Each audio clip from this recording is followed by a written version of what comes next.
Hi, this is Sam back from the Rubik's Cube, and today I have a cube collection video. So I'm going to get right into it and start with 3x3s. As you can see, I have 9 3x3s, and these are not counting any sticker mods or modifications. So let's quickly get into them. Here I have my main, my current main. This is Diane Zanchi 55mm. Stickerless. It's broken in very well, and I really enjoy it very much, so I'm sticking with this main probably until I get a way long or a U long. So yep, that's it for this one. And here's just a Rubik's keychain that I bought off a friend. Doesn't turn very well. Well, for a Rubik's brand, it turns fine compared to a Rubik's Cube, but it catches a lot, so it's hard even to do normal algorithms with it because it might catch and completely not turn for a little bit until you regrip, so it can be annoying. Yep, a little thing there though. And here is a mini QJ. It's actually a really good cube for just a normal mechanism. As you can see here, it's just a normal blocky mechanism, but the feel of it is actually very good. Other than the lockup and popping problems, obviously because there's no anti-popping mechanism, it's a pretty good cube, and it's 42mm, so, yep. Here's my first Zanchi, black 57mm. I have a Rubik's logo on the white, so I just put my Diane logo on the yellow. Basically, whenever I get a logo, I'm just gonna buy 2, put the logo on whatever cube I was going to originally, and put another logo on this one. I'll call this my logo cube, I guess. So, it's pretty good. I like it, so, yep. Here is a Shengshao Aurora that I won in a contest. It's pretty good, especially compared to the wind. Nothing much to say about this. This is probably, as of right now, in competition with the Zanchi for my competition legal main. This is a V-Cube pillowed. It turns actually surprisingly well and corner cuts very well also. But the thing is, you can't tension it, so as you can see here, corner cutting is not consistent. On one side it might be over 45, and another side it might be a lot less than 45, even like as much as up to here, which is definitely not good. But as you can see here, it's cutting over 45, and then when I might try it on like this side, it won't cut as much. But yeah, the turning by itself is very fluent, so that's why I enjoy playing with this cube from time to time, plus it's my only pillow 3x3. But the shades aren't good for speed cubing, and same thing with the pillowing. It glides too much, so I might drop it. Anyway, not counting those things, this is it's a pretty decent cube.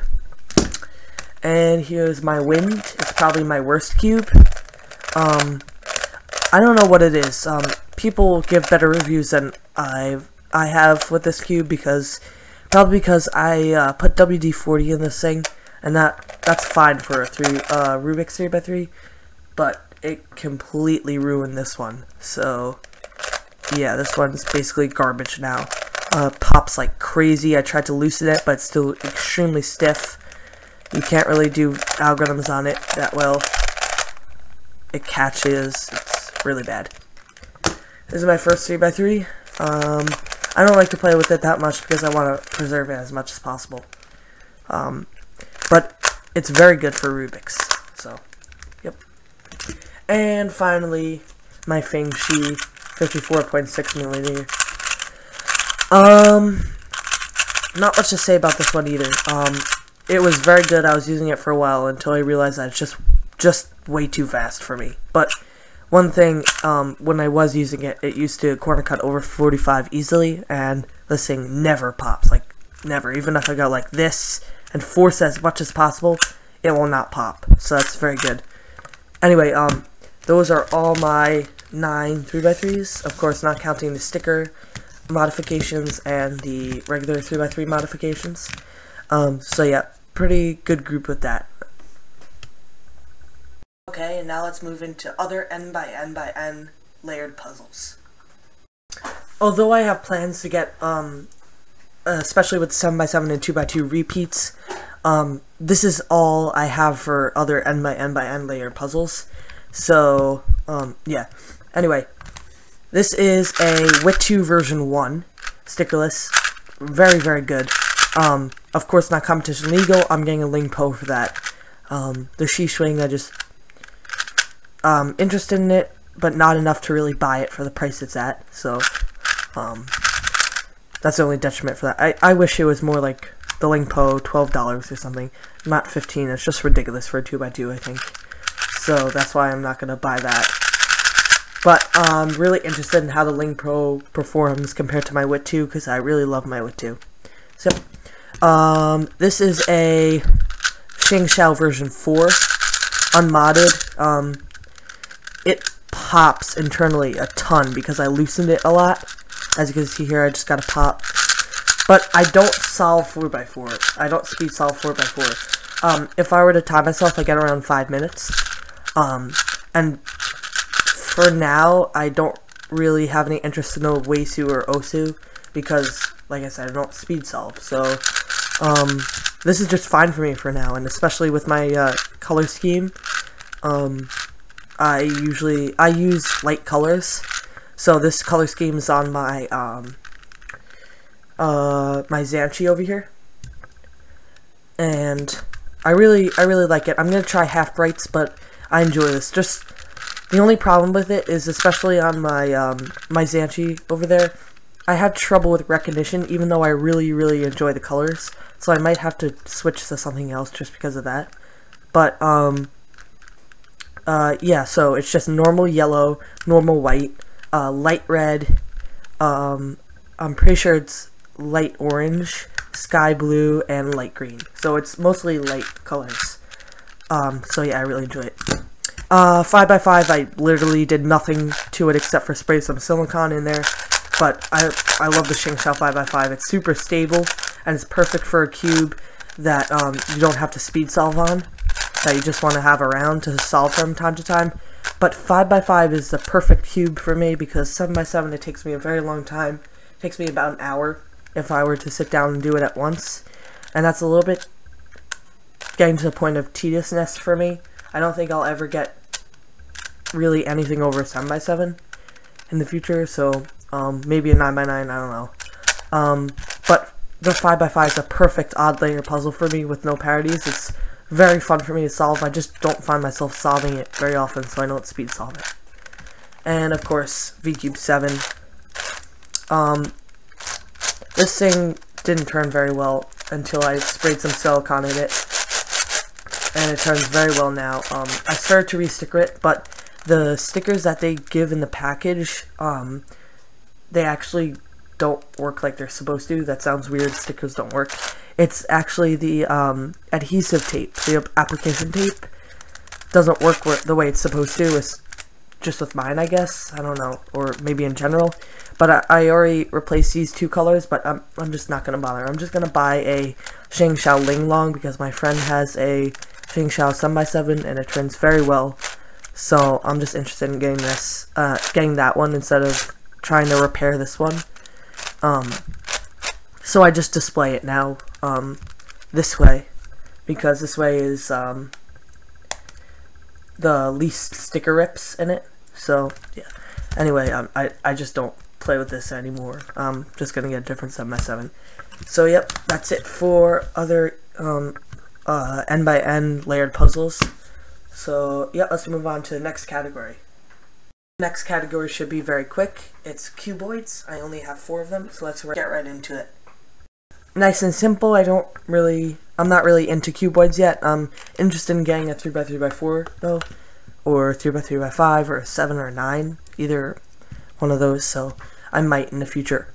But for now, I have 2 1x3x3s and 2 3x3x2s. And I don't find myself picking them up all that often, but they are very fun when I do, so I enjoy them. I use this from time to time. I never pick this one up. This is very cheap. This is 1x3x3 mirror blocks. Turns horribly. It pops if you don't hold the center caps down. But yeah, these 2 puzzles, I figured my own ways to solve them, which I thought I'd never be able to do in a puzzle, so I'm kind of proud of them.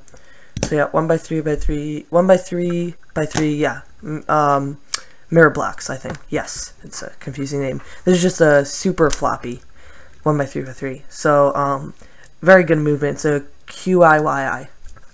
I don't know if that's, you just say the letters, I don't know what you say, but it turns very well, and basically it's super floppy compared to a floppy is that it turns like that also.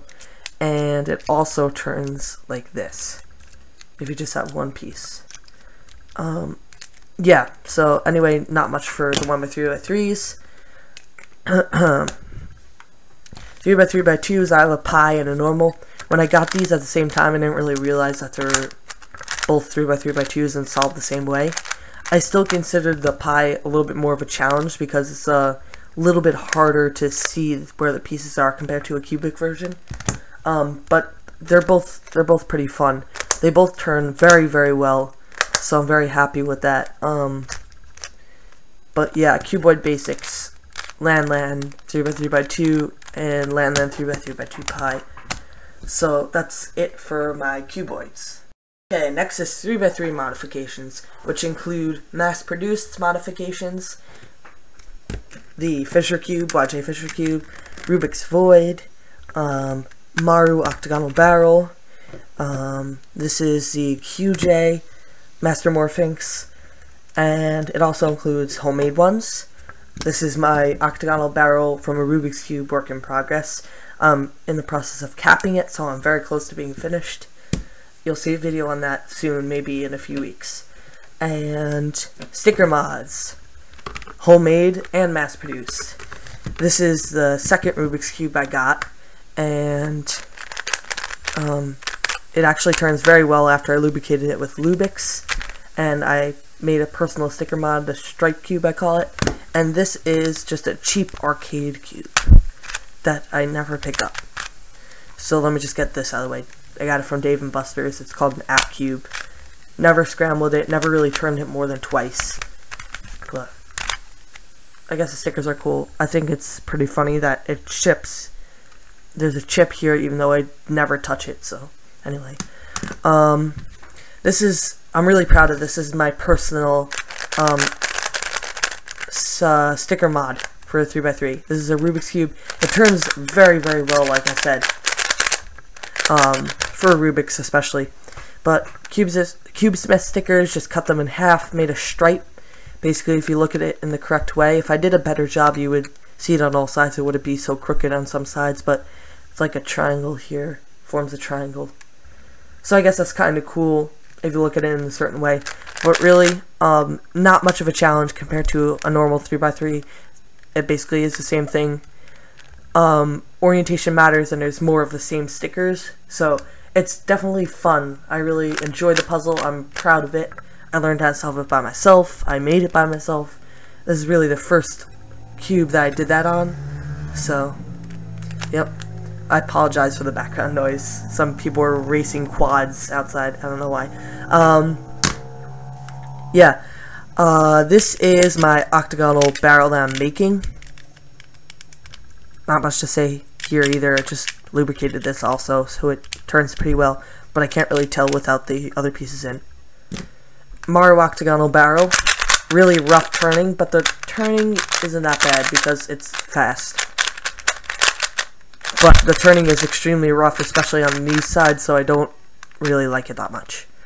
But waste of time and money, I think. I should have just made this in the first place. QJ Master Morphinx, very, very fun, but I just don't find myself picking it up. But it's a fun challenge, especially it's one of the earlier puzzles I had, and I don't know why I got it so early because it's on the more difficult side compared to all my puzzles in my collection. So that's that. Void Cube, not much said here. There's a parody, and then it's a 3x3. Fisher Cube. Very smooth turning, there's a YJ. Not much said here either. Yep. Pretty good. Solved like 3x3 again with a parody. So, yep, that's about it for those cubes. Okay, so next category is WCA tournament puzzles and 3x3, not 3x3 modifications, just other modifications. So basically, let's take a look here. Here is my Diane Megaminx. This is a stickerless without ridges. I got this from Speedcube Shop. I ordered it with ridges, but it didn't come. But I didn't really have any plans to speed solve Megaminx, so I just really didn't care. It's considered one of the better Megaminxes, but in my opinion, it might just be mine. It's really locky. I lubricated it, but still it's that way. I can't turn. See, like here, it just might be I have grease on my hands or something, or the puzzle has silicone that's making it hard to turn. But it just doesn't turn that well, in my opinion. I don't like the turning on it. But other than that, it's fun puzzle to solve. Another one of the puzzles where I learned how to do it by myself. I figured it out by myself. And this is probably one of the... This is definitely the hardest puzzle that I figured out how to solve by myself. I don't know if the method I use is used by other people. But it's definitely like a beginner's fusion method, so... Anyway, yeah. Next is the Scube. There's a Landlands Cube, and I am going to be competing in nationals with this. I'm going to nationals, and I average around 20 seconds right now with Sarah Strong's intermediate method, but I'm working on it, so I consider myself okay at this. The Scube. And Pyraminx is a modded Shingshao Pyraminx. I just shaved down some of the pieces. It's a mod that X-Town Cuber showed, or Drew Bads. I'm not really fast at this either. My times fluctuate with this, but I average around 20 seconds also. So that's pretty good with the Pyraminx. I just finished learning all my last layer algorithms for layer by layer. But I still have to get fast at them. So I'm going to start averaging lower once I get them all down. But this is another thing I'm going to be competing in at nationals. I don't consider myself okay at this actually, because most people average around 15 seconds that are okay. So, not too good at this, but working on it. And another thing to note, these can all be considered mods that, well, not really mods, but they're their own puzzles. And this next puzzle, it would be in a category of its own if I didn't include it here.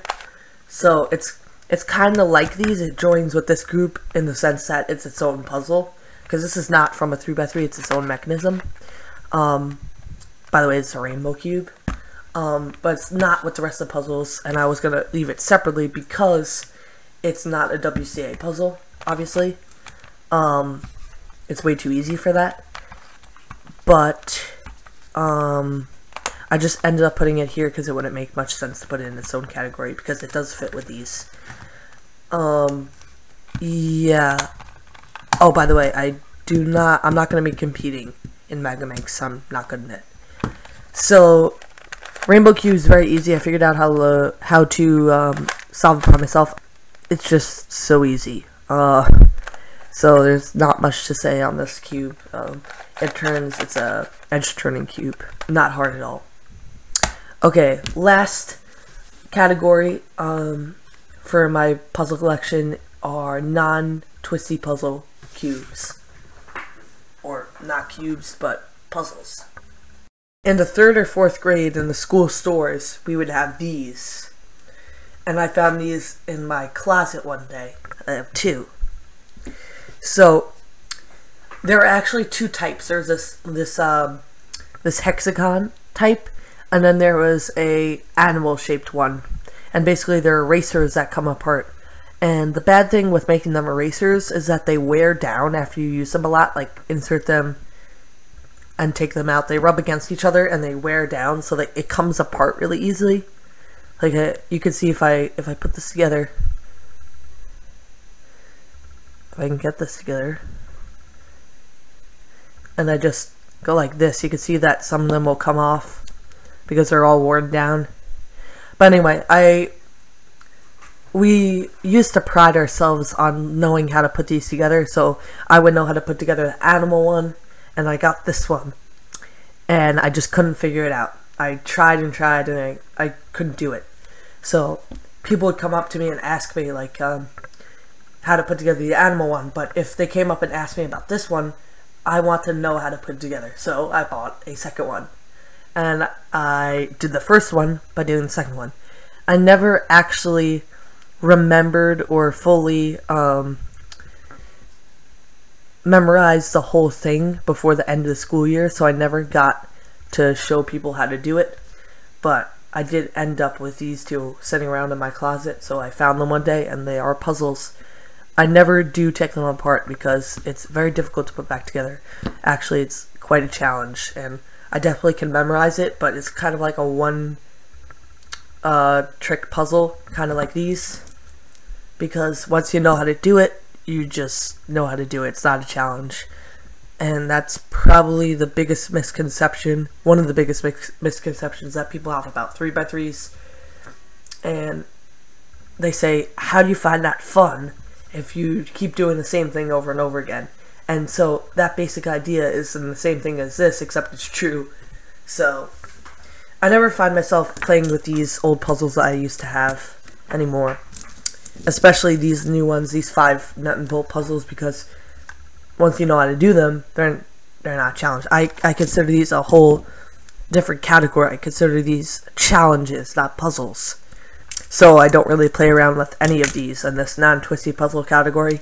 They just kind of sit there and add to my collection numbers. So that's their job. Anyway, this is my puzzle collection. 36 puzzles. And I say puzzles, not cubes, because that's what they are. You have these non-twisty puzzles, or challenges. So they're not all cubes. I know there's been a shortage of unboxings, so I want to put those out as much as possible, except over the holidays, I ordered a very large order of cubes, and since then, my parents have not let me get any more cubes until the spring. So if you want to know what cubes I'm getting, there is a way to find out. You could check last video and watch that, and definitely if you participate in the comment section by answering questions, that would help me out a ton. You don't know how much. So just go to the last commentary video and check that out quickly, and I would appreciate it. Anyway, that's it for this. Thanks for watching.